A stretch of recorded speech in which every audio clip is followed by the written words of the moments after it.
Today, I'm going to change the way you see hackers forever. Because this isn't just another cyber attack. This is one of the most complex and dangerous bank hacks ever executed. An operation so precise, it confused experts, shocked investigators, and stole over $1 billion. So stay with me till the end, because this story isn't just about hacking. It's about how the system itself was controlled. And if you're into real cybercrime stories like this, make sure you're subscribed. Now, let's begin.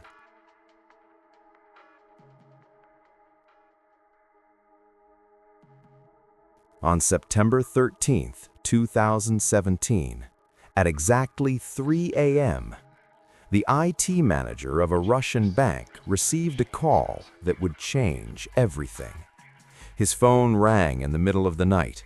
On the other side was the head of accounting. His voice was shaking. Something was wrong. "Call the IT team right now. This is serious." There was no explanation, no details, just fear. Without asking any questions, the IT manager immediately contacted the cybersecurity team. Within minutes, a specialist was on his way. What they were about to discover was something no bank was prepared for. When the expert arrived, he was taken directly to the server room, a place that should always be secure, protected, untouchable. But that night, it wasn't.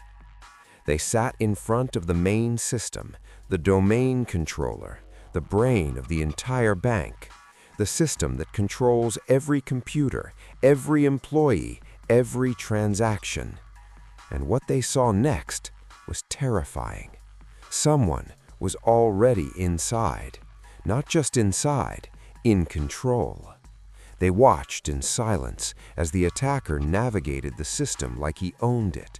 Files were opening, commands were running, data was being transferred out of the country in real time. The expert couldn't believe it. This wasn't a random hacker. This was someone who knew exactly what they were doing. At that moment, they realized something even worse. This wasn't the beginning of the attack. They were already too late. The hacker had been inside the system for a long time, watching, learning, waiting.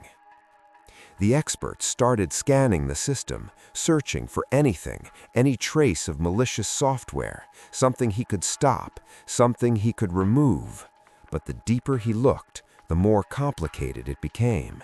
This attack was advanced, silent, carefully designed. Then he found it. A small piece of software, almost invisible, a remote control tool.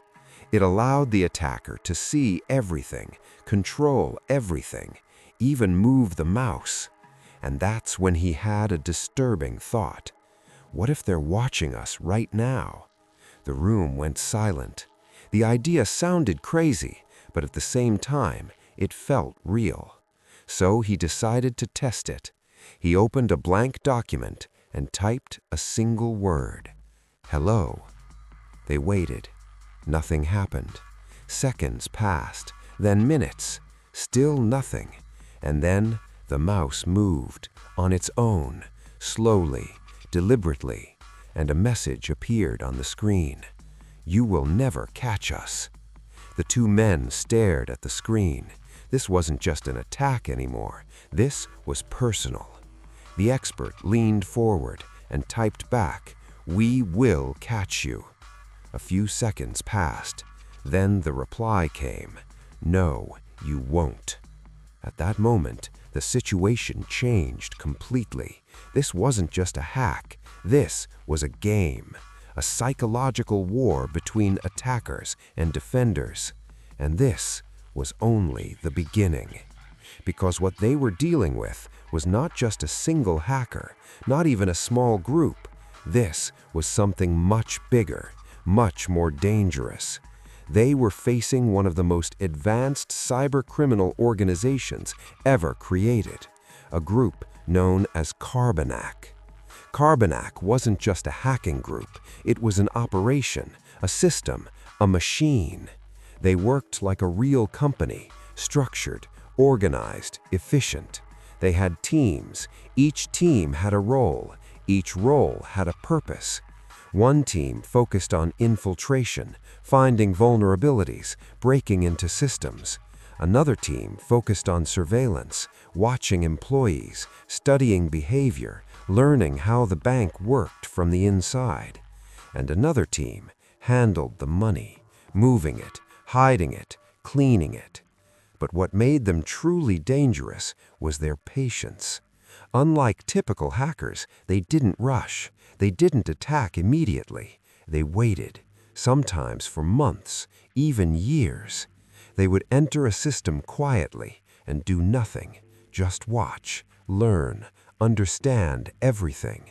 How money moves, who approves transactions, what systems are used, where the weaknesses are. They became invisible, part of the system, undetectable. And when the time was right, they struck. Their first major operation started in 2014. The entry point? Not a server, not a firewall, not advanced encryption, a human. An employee received an email.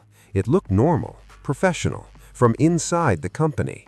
It had an attachment, a simple document, nothing suspicious. So he opened it, and in that moment, the attack began. The document contained hidden code, malware. It exploited a vulnerability in Microsoft Word. No alarms, no warnings, just silent access. That single click opened the door. From there, Carbanak moved slowly, carefully, step by step. They gained access to internal systems, elevated their privileges, moved across the network, until one day they reached the highest level, control. And then came the real attack. In July 2016, in Taipei, something strange happened. A man stood in front of an ATM, doing nothing, just waiting. No card, no input, no interaction. Then, suddenly, the machine activated. Cash started coming out, non-stop, bills falling one after another, as if the machine was broken. But it wasn't. It was controlled. The man calmly collected the money, put it in a bag, and walked away. At the exact same moment, the same thing happened in multiple locations, different cities, different countries, all synchronized, all controlled. This wasn't robbery. This was precision. Carbanak had learned how banks worked, and instead of stealing money directly, they made the banks give it to them. They used three main methods. First, ATM manipulation. They programmed machines to release cash at specific times. Second, money transfers. They moved funds between accounts using fake transactions. Third, balance manipulation. They changed numbers, literally. An account with $1,000 could suddenly show $1 million, and the system would accept it. By the time anyone noticed, the money was gone. Total stolen? Over $1 billion across more than 30 countries. For 2 years, no one stopped them. No one even fully understood them, until small mistakes started to appear. People collecting money, cameras recording faces, patterns forming.